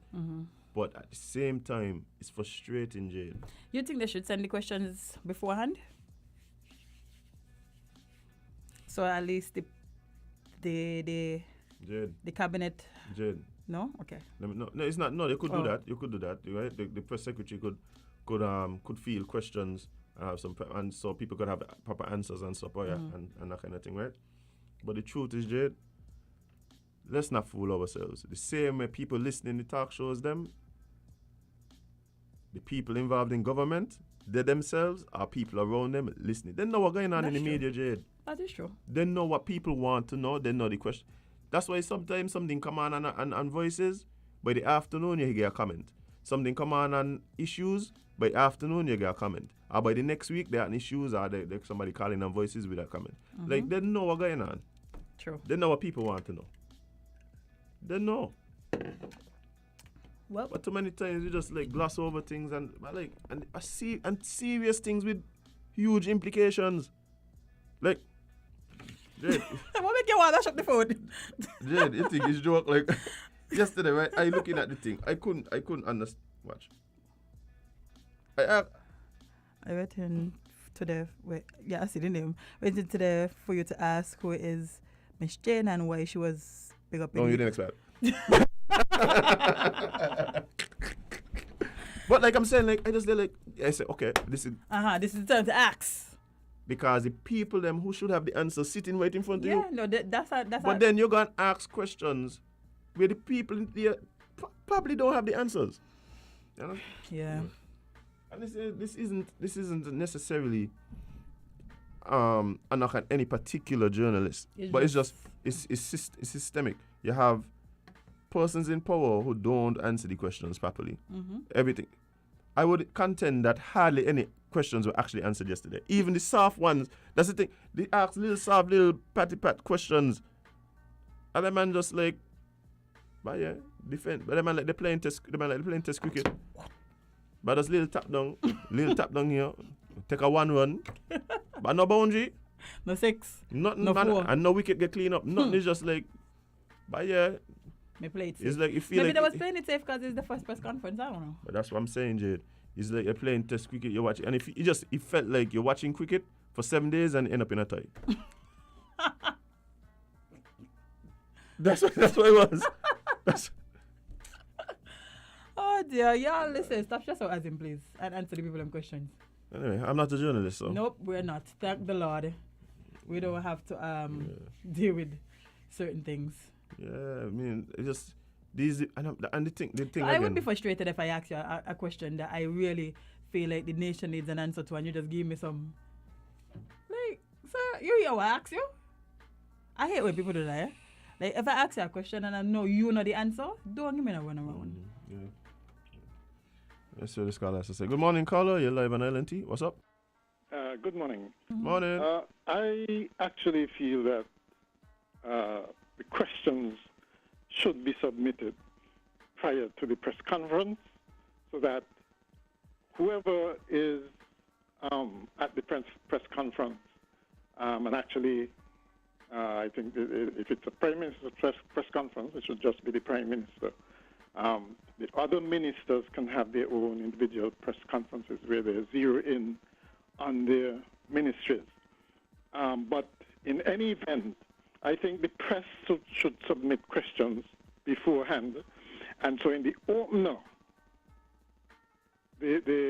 whoever is having the press conference should try as far as possible to answer the questions submitted. Or if they don't, that is where I think the journalists can come in at the press conference itself and clarify or ask the questions that they felt were not answered. Okay? Yeah, because I guess the argument for that is that generally when that happens, then there's obvious and conscious omission of some questions, depending on the topic or who asked it. So, but the idea of still having an opportunity for journalists to clarify or even ask at that moment, yeah, I think that could be a positive thing for everybody. Yes, because what that would do is allow for a more crisp press conference, less long-winded answers, and ultimately more information for the public, right? So I think, I personally think that's the way to go. Submit questions before. If they're not answered, because we remember, as you pointed out, how are some of these people who are at the podium expected to answer some of the questions that were thrown at them? They would have had to do like the Attorney General and say, well, I don't know, but I'd have to inquire. Okay? And then I guess it goes to whether the chief of police or whoever the relevant authority is to get the answers so that he can bring to the press conference information that the journalists require. Okay? But it's unfair to have them just answer a pointed question like that when they don't have the details. I mean, nothing is worse than to have a press conference and you have to say, well, I don't know, and I have to get the answers, or that my only comment is no comment. Okay? That's stonewalling, and we don't want that. I mean, the press conference is supposed to give the public information. And so submitting the questions before would definitely put a damper on those kinds of answers, long-winded answers, no answers, and give the public more information. Because I think that's what press conferences are about anyway, okay, to give the public more information. So I don't know if they're going to continue with that format or because it was the first one, they decided format. But I really feel, well, we certainly can't go back or should not go back to the old Prime Minister's press conference where you get one long harangue political campaigning speech at the outset of the press conference, leave little room for questions and answers, okay, and also trotting out senior civil servants there to answer questions directly. It's not the press conference for the civil servants. It's a Prime Minister's press conference. So you keep the civil servants, the non-political people, are supposedly so, in the background. They provide the answers for whatever questions relevant to their department that were submitted. And the minister, because remember the minister and the Prime Minister are supposed to be au fait with what's going on in the civil service, in the department, in the ministries. So it's not really very good to have you're in charge of a ministry and you're having to say, well, I don't know, when you should know, if you see what I mean. Okay? And so I definitely feel that submitting questions in advance, or nobody is hit by no 2x4 behind the head, okay, is the better way to go. But at the same time, keep the option open for journalists to get follow-up if they don't feel that their questions, if the questions that they submitted remain unanswered or need clarification. You definitely need to ad-lib or have some impromptu questions coming up, okay, which the relevant minister or ministers should be able to handle. Okay. All right, thanks for your contribution, sir. Appreciate it. Listen, hopefully next press conference, it goes better. We'll just chalk it up to this is the first one, and there are some things to tweak and fix. I mean, I suspect though, Jay, that the powers that be felt yesterday went well. I suspect that is the case. Okay, well, once they start listening to the general public, they might feel differently. We'll see. Yeah, just that's all I got to do. Like, it's all well and good for you to feel like you ace the test, but like the true test is the general public. So yeah, the long-winded answers, and I mean this isn't any. This I don't know if it's a politician thing, but boy, you ask a man 1 + 1, the man give you the history of numbers. The man to come back from hieroglyphics to when he was in primary school. It's like the first teacher that ever taught me 1 + 1. And maybe if they cut the answer shorter, then they would be able to get to field more questions. Yeah, let's try that next time. Let's just try that next time. But hey, we'll see. We'll see. So there's arsenic in a well. What? Hold on. In Shadwell. The well in Shadwell. Yes. Well. Well. Wow. Anyway, levels of arsenic found at well in Shadwell. Minister of Infrastructure, Honorable Convis Maynard, confirmed the presence of arsenic at a well in Shadwell. He also indicated that the well is presently not in use. Praise the Lord. Speaking on the Prime Minister's Conference, October 17th, Maynard said that there are varying levels at which water can be drawn from a well, depending on the depth. Based on experts' reports, the minister said that there are levels of arsenic being received at the depth in question, and as such, the water at the well is not potable. The Minister of Infrastructure said investigations will continue to see if other wells within that well have potable water. He disclosed that experts would add additional technology to determine where in the well potable water can be located. Maynard declared that there are strict testing standards associated with wells in the country, and the public does not have to be fearful of any intrusion of non-potable water going into their homes. That's all well and good, right? But I feel like we should not tell nobody this. Here's why. Okay. Me and the things that I've been watching for years. Mm-hmm. There has always been this thing where people use arsenic to poison people. Many of y'all know. But since the dawn of times, one of the most successful poisoning tools has been arsenic. So telling people that there's a well with arsenic, I don't know. That's, like you see where I'm coming from. Is arsenic naturally occurring though? I don't know, boy. I don't tell the truth. I don't know where arsenic does come from. All I know is it does kill people.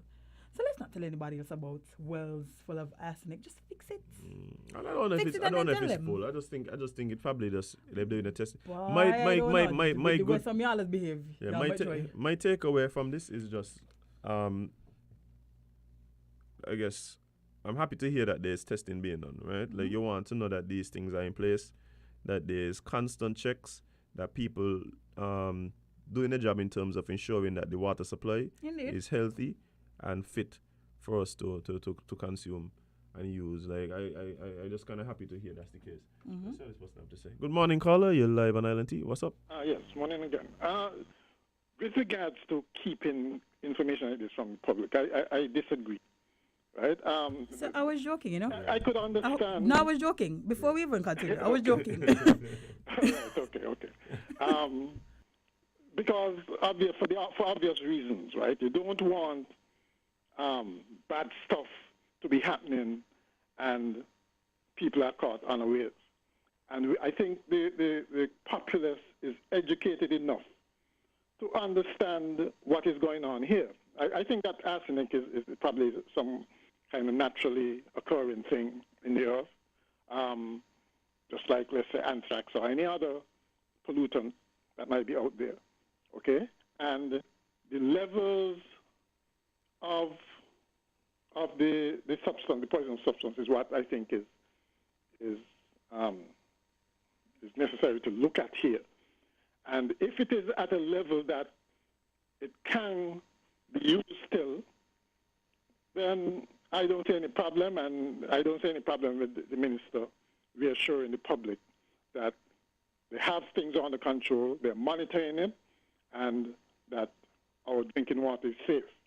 Right? I'd be more concerned, for instance, about getting water from old lead pipes or lead-laced pipes or asbestos pipes than, for instance, something like that. Okay? Because that could be equally dangerous. Right? But as a rule, I think the public can handle more information rather than less. And like I said, we're all educated and should be able to understand certainly something like this. Okay, then. Thank you. All right, caller, appreciate it. Yeah, like I was joking, man. I feel like the government should tell us if there's arsenic in wells. I thought that everybody realized that I was joking, but apparently not. So I thought you really was concerned about murder. So arsenic? So arsenic levels in the well? No. I said, what? Arsenic? Then we get some water. I got this woman. I want to poison. Please don't go try poison a body child with no arsenic. You want to help under the big sickles? Of course. Happy birthday to Cleo. Cleo! Yes, we know Theo is making sure your day is wonderful, so we don't even have to say it. Of course. I suppose she even here. I thought she'd have been... You know, on the spa somewhere, on the two massages, you know. Maybe she did, maybe she's listening to LNT. As she should. Yeah. As she should. Anyway, let's see what else chaotic things are happening in the world, because of course. You want to talk about Haiti, Pakistan, or Indonesia? Let's keep it close. Let's go Haiti. All right. So, the UN chief calls for armed action in Haiti amid growing crisis. The head of the United Nations has called for an armed action in Haiti, warning that residents face a nightmarish situation, especially in the capital, Port-au-Prince. UN Secretary General Antonio Guterres said on Monday that that he believed such action was necessary to ease the grip gangs have on a port that is critical to allowing fuel supplies into the country. A weeks-long gang blockade of the Veru? That's Veru? Yeah, very. Yes, Veru terminal in Port-au-Prince has led to critical shortages of fuel and water and complicated efforts to respond to a dangerous outbreak of cholera. It's an absolutely nightmarish situation for the population of Haiti, especially in Port-au-Prince, he said. I believe we need not only to strengthen the Haitian police, strengthening it with training, with equipment, with a number of other measures, but that in the present circumstances, we need an armed action to release the port and allow for a humanitarian corridor to be established, he said. Prime Minister, I didn't even remember that I had one of them. Yeah. Prime Minister Ariel Henry this month asked the international community to help set up a specialized armed force to quell the violence which has worsened in the power vacuum created by the 2021 assassination of President Jovenel Moïse. But many Haitian protesters and civil society leaders have rejected the prospect of international intervention. I wonder why. Saying history has demonstrated that foreign forces bring more problems than solutions. Yeah. UN peacekeepers were linked to a 2010 cholera outbreak that killed about 10,000 people, and years of international efforts to bolster Haitian democratic institutions and law enforcement capacity have largely failed. Apparently, the U.S. about to go into Haiti, because that helps. The U.S. invading any country has helped. Any country. Well, I don't know who will. I don't know what will happen. That this call is coming from the UN, so I don't know if the UN peacekeepers can send a force or who. I don't know what's gonna happen. I'm gonna be totally honest here. I have no idea what needs to happen in Haiti. Neither do I. I have no idea what needs to happen. The situation is so far gone. I think if you even talk to people who live in Haiti, they know what to do, you know. They have every person you ask can have a different course of action. It is so unfortunate what's been happening. Yep. And when you have those, like I said, those power vacuums come into play. And the thing is, if based on what we've seen before, if international players are to get involved in the situation, what is going to happen is they are going to prop up whoever the sitting leadership is, the president, etc., or they'll get rid of that one and put somebody who they could prop up and control. That's what we've been seeing over and over and over again. The problem is, at what point do we stop this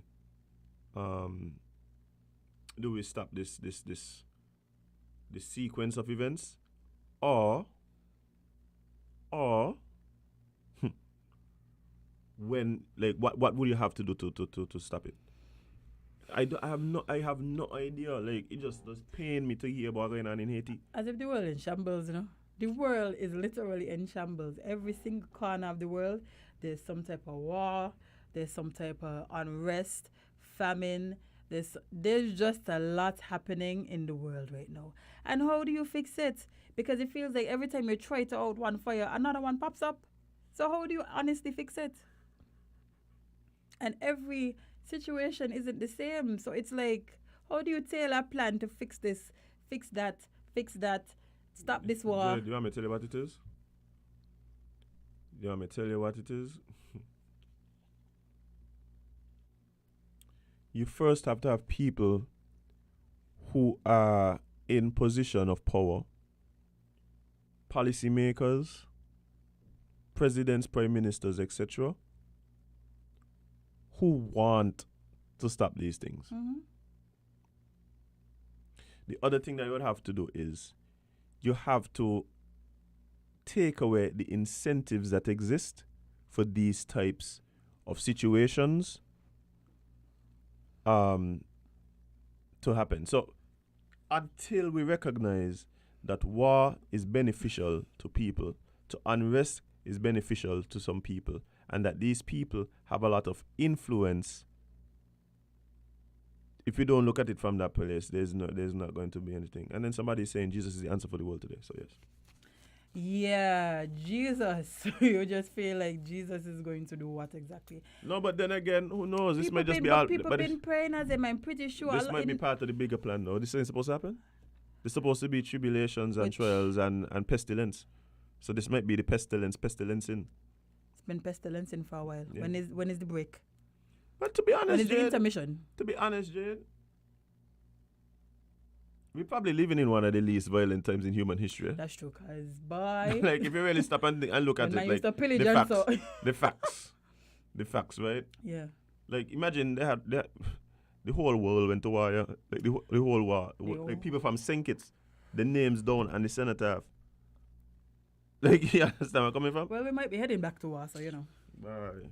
Yeah, we might. So who knows, Jade? But yeah, it's too beneficial for certain people for there to be unrest, war, violence. Mm-hmm. These things is beneficial to some people. So people have Obviously. people have an incentive to ensure that these things continue to happen. So when we see you talking about what we need to stop, a lot of times we thinking from a place where, oh, look at all these people suffering. Those people looking at those people as collateral damage. Yeah, man. Yeah, man. Bye. It's unfortunate. Well, let's head over to Pakistan. Oh. Cricket? You talking about cricket? Nope. Oh, no. Not at all. Pakistan summons U.S. envoy over Biden's nuclear remarks. I tell you, America is the problem, you know. In all of these situations, America. The common. It's the rap music, man. Think so? It's rap music, Jade. Okay, well, I don't have Biden as listen. Biden, oh. Soldier Boy and little baby, but Watch you could watch Biden until he's a King Von, man. ESTG. Boy, King Von was a serial killer. 4-2 Dog is probably the most played artist on Biden's playlist. You think? Yeah, okay. Well, let's see why Pakistan is up in arms. The Pakistan's foreign minister says the U.S. ambassador to the country has been summoned after President Joe Biden said Pakistan may be one of the most dangerous countries in the world, which had nuclear weapons without any coercion. Oh my gosh. They're going Pakistan now? You know that's how they start, you know? Oh, those guys are dangerous. Oh, those guys have weapons of mass destruction. Oh my God, they harbor terrorists. Oh my God, we have to go there. Yep. That's the this thing like That's a playbook. that's probably why Pakistan minister was like, "You call you let me talk to him because I don't know what's going on with your boy over in America, but he's doing too much.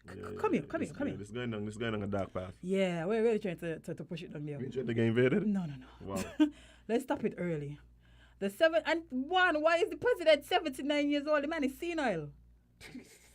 Y'all need to stop putting all these senile people in power because these are the situations that happen. They just say things.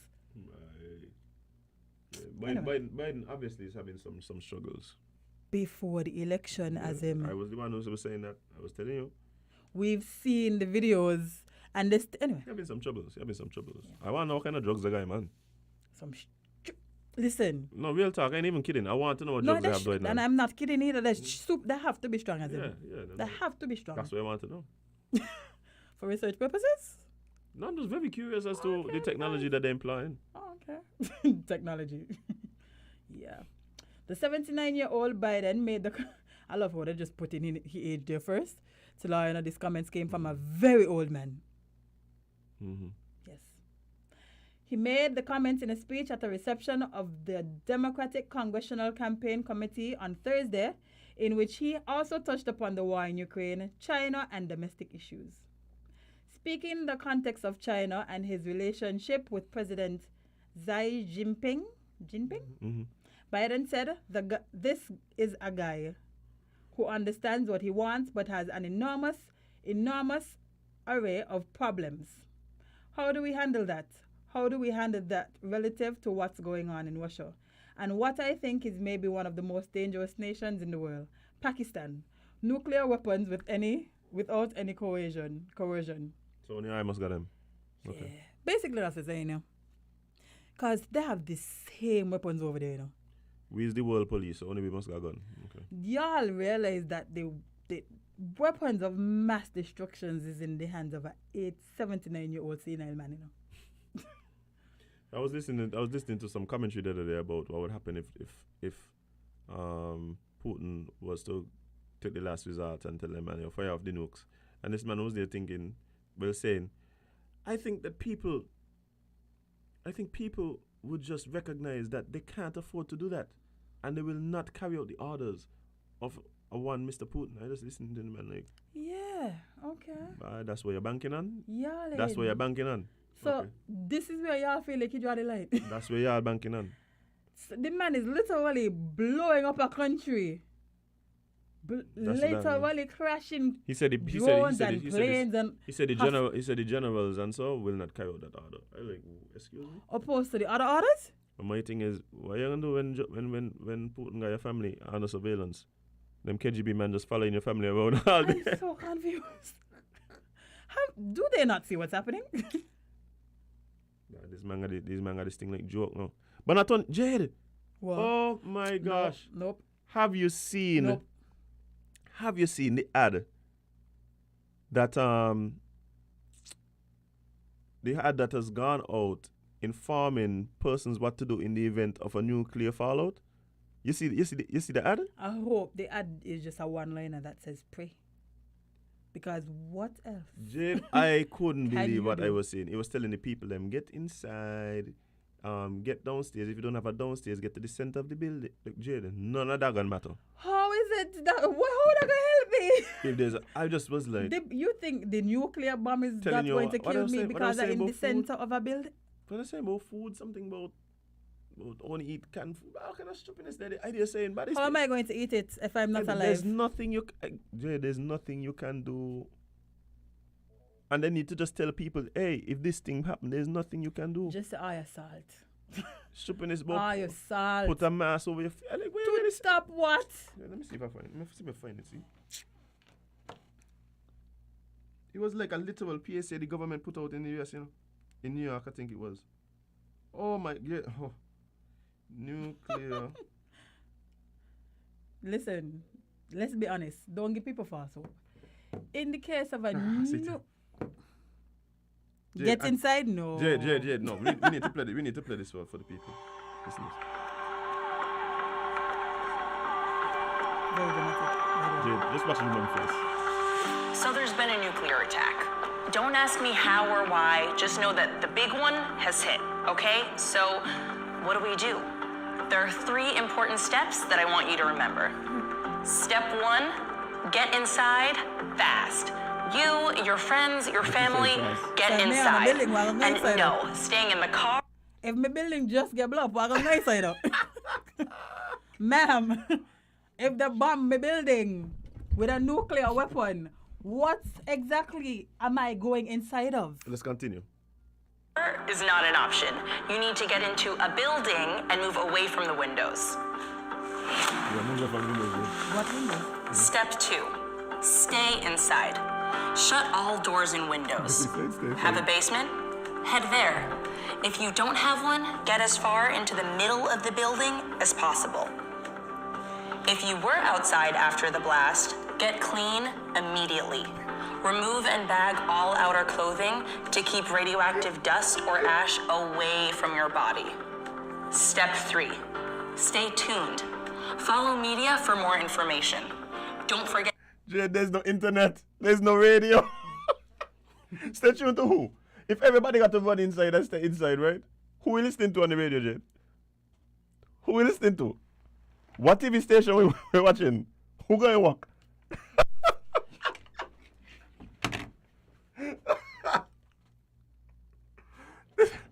Jade, these people got the people for joke now. That's it. They take people for joke. That's all I was Jade, watching. you know what the best thing about this whole commercial is? What the woman face at the end. No, she's serious about it. What the woman face at the end. Let's keep watching. Forget to sign up for Notify NYC for official alerts and updates. And don't go outside until officials say it's safe. All right? You've got this. She said you have got this. You've got this. There's a nuclear weapon. There's been a nuclear blast. The woman says, you've got this. I hate This humans, is you know. this is an official I hate humans. New York. Oh, bad. This is an official New York PSA, you know. This is an official PSA. You know, radiation does go through wall. Radiation. Leave me alone. Leave. I'm so annoyed that you showed me this video. They still can't go to Chernobyl. The woman says stay inside until they tell you it's safe to come outside. What? 60 years? But they take people for joke, Jed. And let me tell you something. You see, like Biden them and so, Putin them and thing. Them they got the bunkers and so to go to, you know, well stocked, refrigerated with spas and all kind of thing, yeah. You must go inside. The woman said go inside and clean. Go inside, bro. So here, this is the thing, Jade. Get inside, right? Stay inside and wait for updates. That's it. That's. Bye. Anyway. Sound advice. That's the best they could tell us. Good morning, caller. You're live on Island T. What's up?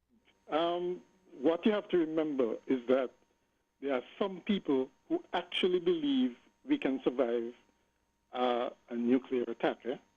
Are you one of them? No, but they should believe that. They should believe that if this is the information coming from the government, get inside, stay inside, and wait for updates.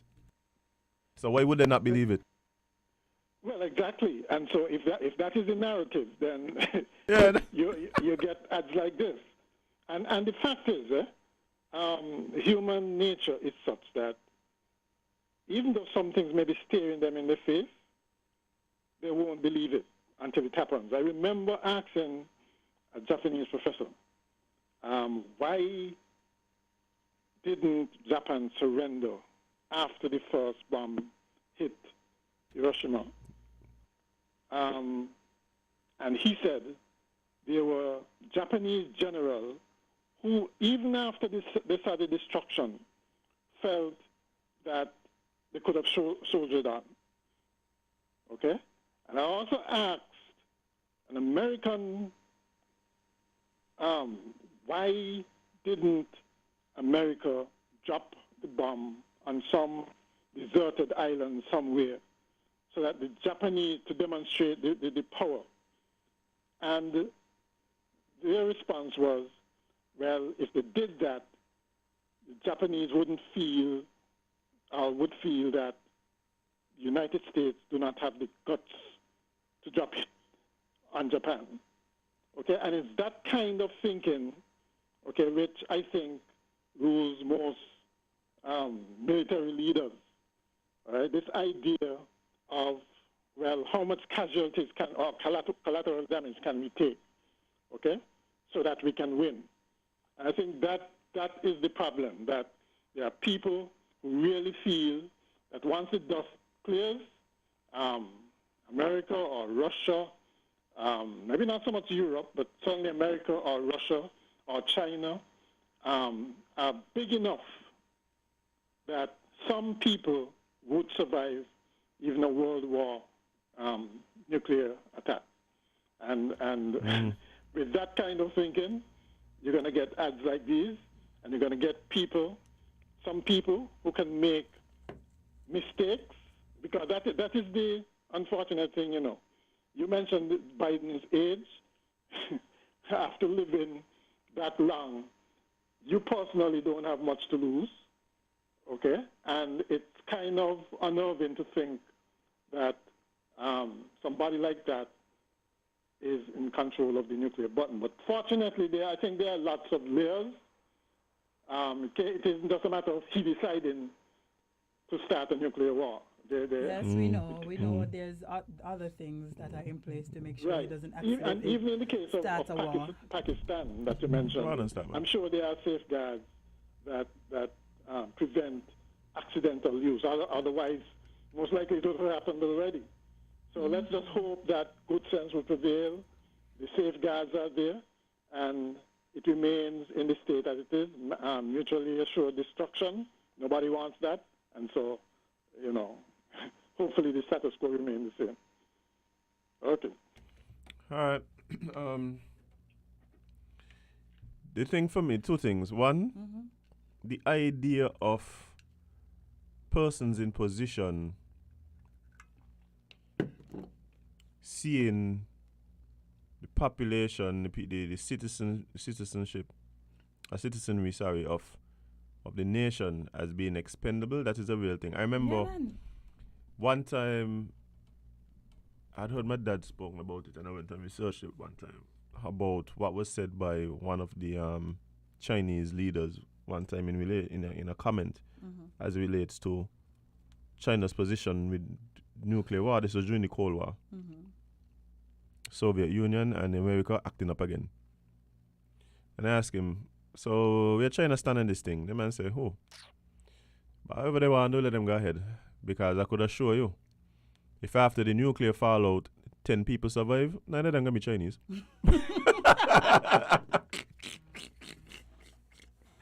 Well, that is reassuring. But the man just walk let them know they want to do, because we gonna be here, The amount of us he got, No. and we all over the world. You can't kill all. No, you can't kill. Hey, if anybody survive, it gonna be us.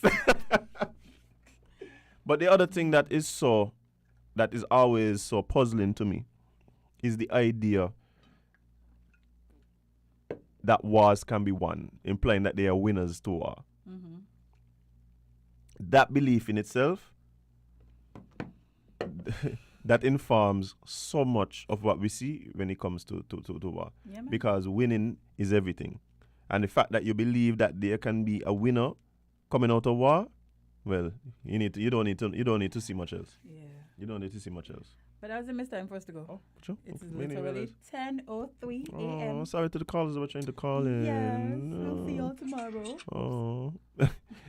But yeah, guys, it's been cool hanging out with you this morning, talking to you. Thank you to all the caller that called. What happened? You reading the comments?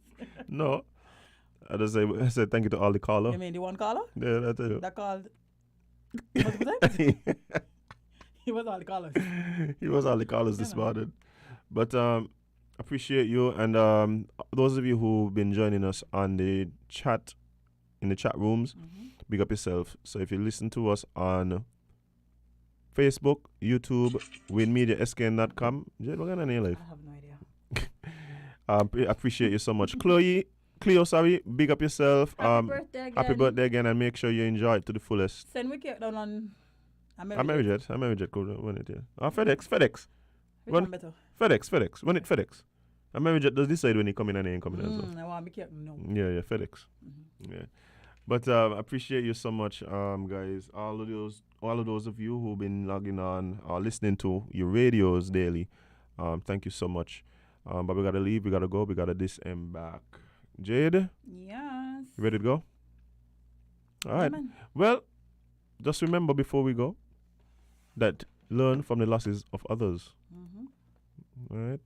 Also, please spend more time living your content than posting it. Jade had a whole rant about that this morning early. Not on the radio, Jade. Oh, because I'm like, what? Yeah, over posting, over sharing. Yeah, over. Way too often. Yeah, It's so weird. It's weird. Some of the things that y'all be telling other people. I swear on my child, not even Al Qaeda would I be able to get that information out of me. Yeah, waterboarding, what? That, you gotta come better than that. You don't got to watch it. Not that information. Yeah, and some of y'all need to stop pimping out your children for the social media. It's weird. Like, Yeah, why for the social media. y'all always have a camera in your child's face. Yes. For every single moment that should be personal and private. Stop it. You're not getting money. Did I forget the personal part of personal blog? Oh my gosh. The personal blog is everything that should be personal and not online. Write it in a book. Yeah. Stop subjecting your children to embarrassment over likes. For likes, eh? Y'all embarrassing y'all kids for likes? Likes? They're embarrassing themselves too. Yes. I think the colloquial term is "papi shot yourself." Oh my gosh. Yeah.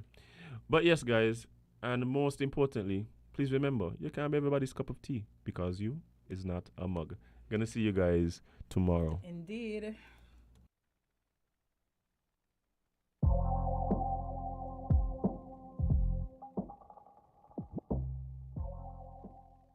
Cool. Energize your goals with Lucasade. Get it cool. Look under the cap. Find the code. Win it. Thousands in prizes. iPhones and TVs. Or win 30 grand.